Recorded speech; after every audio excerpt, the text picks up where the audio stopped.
আর এই মুহূর্তে ব্রেকিং নিউজে নজর রাখতেই হচ্ছে আরজি করের ঘটনায় ধৃতের পুলিশ হেফাজত। যে খবরের দিকে নজর রাখতেই হচ্ছে পুলিশ হেফাজত সঞ্জয় রায়ের 14 দিনের পুলিশ হেফাজত। পুলিশ হেফাজতের নির্দেশ শিয়ালদা আদালতের।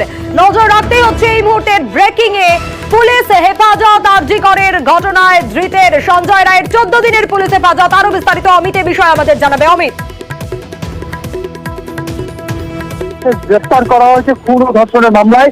আরজি করের পড়ুয়া ছাত্রীকে খুন এবং ধর্ষণের অভিযোগ দায়ের বিরুদ্ধে তাকে শিয়ালদা কোর্টে পেশ করা হলে 14 দিনের পুলিশি হেফাজতের নির্দেশ দেওয়া হয়েছে। অর্থাৎ কলকাতা পুলিশের যে সিট গঠন করা হয়েছে সেটা আধিকারিকরা আদালতে এসেছিলেন এবং তাদের তরফে 14 দিন অর্থাৎ পূর্ণ মেয়াদে ফুল টার্ম পুলিশের হেফাজতে তারা আবেদন জানিয়েছিলেন।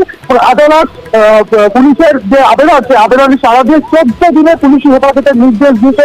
অর্থাৎ সঞ্জয় রায়কে 14 দিন নিজের হেফাজতে রেখে তাকে ইন্টারোগেট করার সুযোগ পাবেন পুলিশ। কত জানিয়ে রাখুন, কিছুক্ষণ আগে আদালত থেকে সঞ্জয় রায়কে বার করে লালবাজারের উদ্দেশ্যে রওনা হয়ে গেছে পুলিশ কর্তারা। কতটা জানিয়ে রাখবো যে দুপুরে 3:30টায় পরে সঞ্জয় রায়কে নিয়ে আসা হয় শিয়ালদা কোর্টে এবং পুলিশের তরফে এসআইটি যারা মেম্বার অর্থাৎ হোমসাইড সরকারের আধিকারিক তারা কিন্তু আজকে আদালতে ছিলেন এবং তাদের তরফে পুরো যেহেতু আদালত কক্ষে রিপোর্টার সংবাদ মাধ্যমকে একটি প্রবেশ করতে দেওয়া হয়নি, সেক্ষেত্রে ভিতরে আমরা যেটা জানতে পারছি সূত্র মারফত যে সেখানে এই যে সঞ্জয় রায় কিভাবে খুন করলেন তার কিভাবে ট্রেস পাওয়া গেল, কিভাবে তাকে গ্রেফতার করা হলো, পুরো বিষয়টা আদালতের সামনে তুলে ধরা হয়েছিল এবং তারপর 14 দিনের আবেদন জানানো হয়েছিল পুলিশের তরফে। 14 দিনের পুলিশি হেফাজতের নির্দেশ দিয়েছে শিয়ালদা আদালত।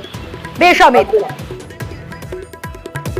পুলিশ হেফাজতের নির্দেশ শিয়ালদা আদালতের। 14 দিনের পুলিশ হেফাজত আরজি করের ঘটনায় ধৃত সঞ্জয় রায়ের।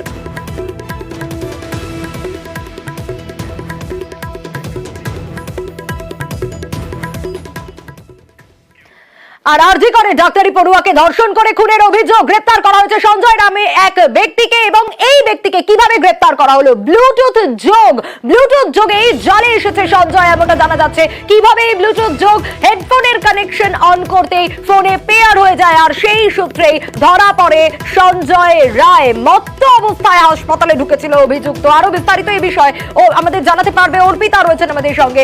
অর্পিতা, মত্ত অবস্থায় হাসপাতালে ঢোকা আর ব্লুটুথ যখন সিসি ক্যামেরা ফুটেজেও দেখা যাচ্ছে যে ব্লুটুথ হেডসেট পরেই সে ঢুকেছে, কিন্তু 40-45 মিনিট পরে যখন বেরোয় তখন সেই ব্লুটুথ আর ছিল না তার কাছে।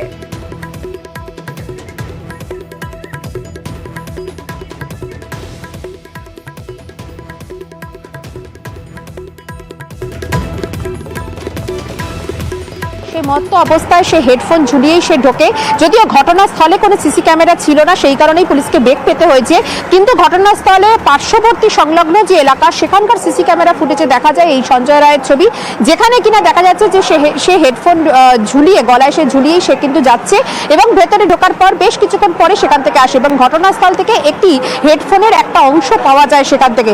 এবং সেখান থেকে কিন্তু পুলিশ আধিকারিকরা তারা অনুসন্ধান করতে শুরু করে যে এই হেডফোনটি বা এই ব্লুটুথটি কার। এই সন্ধান যখন তারা করতে থাকে তখন যে সিসি ক্যামেরার যে ফুটেজ সেটা দেখে কিন্তু তারা দেখতে পায় যে তার যে হেডফোন সেটা ঢোকার সময়তে থাকলেও সেই ঘটনাস্থল থেকে যে বেরোনোর পর যেখান দিয়ে তিনি যাচ্ছিলেন সেখানে কিন্তু তার গলায় আর নেই। এছাড়াও কিন্তু একাধিক স্টুডেন্টদের যে বক্তব্য বা যে স্টেটমেন্ট রেকর্ড করা হয়েছে সেখান থেকে উঠে আসছে যে এই সঞ্জয় রায় শুধুমাত্র সেদিনকারই নয়, এর আগেও মাস তিনেক আগেও কিন্তু বিভিন্ন সময় সে বিভিন্ন জনকে নিয়ে 3-4 জন করে কিন্তু গ্রুপ করে এই হাসপাতালের মধ্যে নাকি মদের আসর সে বসত, এমনটাই চাঞ্চল্যকর দাবি পড়ুয়াদের একাংশের।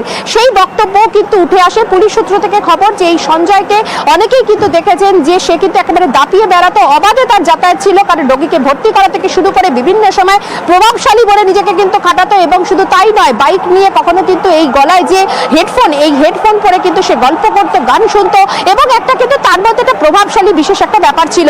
তবে এই বলে না যে কথায় বলে যে কোনো সময় অপরাধ করলে সেই অপরাধী তার কোনো না কোনো একটা ভুল করে যায়, ঠিক একই রকম ভাবে এই যে ছোট্ট একটা যে হেডফোন সেই হেডফোনই কিন্তু শেষ পর্যন্ত এই পুলিশের হাতে কিন্তু পাকড়াও করিয়ে দিল সঞ্জয় রায়কে। তবে এর পাশাপাশি জানা যাচ্ছে যে সঞ্জয় কিন্তু এর আগেও বিভিন্ন সময় ছোট ছোট গ্রুপ করে এখানে কিন্তু কয়েকজনকে নিয়ে আসতো পরিচিতদের এবং এই হাসপাতালের মধ্যেই সে কিন্তু মদের আসর বসাতো বলে এমনটাই চাঞ্চল্যকর দাবি পড়ুয়াদের। এবং পড়ুয়াদের একাংশ বলছে যে তারা কিন্তু যথেষ্টভাবে নিরাপত্তাহীনতায় ভুগছে। বলছে একদিকে যেমন সিসি ক্যামেরা নেই সব জায়গায়, অন্যদিকে কিন্তু নিরাপত্তা রক্ষী তারাও সেইভাবে থাকেন না।